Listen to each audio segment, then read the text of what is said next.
been hearing a lot that X money is going to be the go-to coin. What's your standing behind that? How does that compete with XRP? So, a lot of these large fintechs and social media platforms are absolutely going to launch their own stablecoin, and it may even be consumer facing. The downside of the stablecoins that they issue for consumers, you're not going to be able to earn interest on it.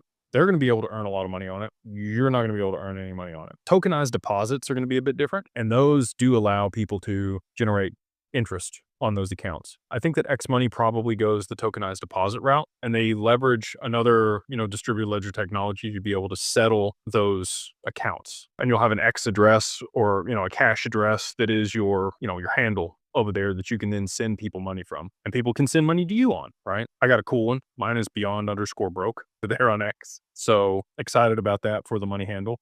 But all that being said, there's going to need to be a value transfer mechanism between counterparties. If both parties want to receive the same thing and they're inside the same infrastructure, you probably don't need an intermediary. You'll still need something for intra bank settlement, which the stable coins that they're going to issue will facilitate. But if it's inter, so if I'm sending from X to Facebook or Facebook to Google or to my Apple wallet or whatever, there's going to be, a neutral bridge asset that value flows over, which I do think will be Hyperledger or probably XLM in a retail capacity or merchant services capacity. For back-end settlement for institutions and markets and derivatives, that's where XRP shines. So, I think that's the differentiator. I think that the majority of consumers will be using Hyperledger BOSU or another derivative of Hyperledger. And it's really not even competition in my mind, because there's really not anything else that can compete with XRP for back-end settlement of, institutional flows.